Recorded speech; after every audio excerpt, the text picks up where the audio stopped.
if you please." Once upon a time, there was a girl named Sophie. She lived in a cozy home with her loving family.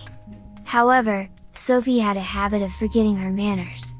Her mother always reminded her to say please and thank you, but Sophie often got annoyed and rolled her eyes. One day, after a long day of school, Sophie went to bed feeling exhausted.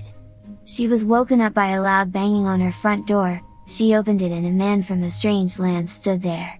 He was impolite, pushed past her and started to talk loudly in her home. Sophie was confused and scared. She tried to understand what was happening.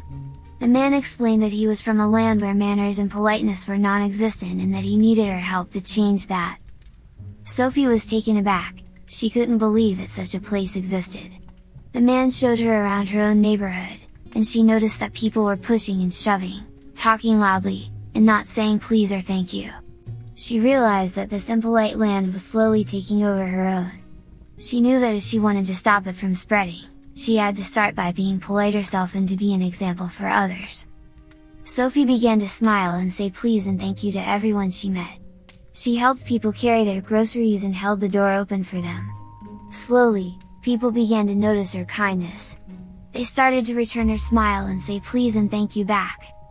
Sophie's kindness spread like wildfire. Soon, the entire land was filled with polite and kind people. The streets were no longer filled with shoving and loud talking, but with friendly greetings and helpful gestures. Sophie finally found a way back home, but it was not her real home. She found a kind old woman who told her you can't change the world by yourself, but you can change it one person at a time. Sophie realized that the dream was a reflection of her own reality and how her actions can affect people around her. Sophie woke up from her dream and decided to change her attitude towards manners and politeness. She apologized to her mother for her previous behavior and promised to always remember her manners from that day on. Sophie's mother was happy to see her daughter's change of attitude, and the two of them hugged each other tightly. Sophie knew that she could make a difference in the world, even if it was just one small step at a time.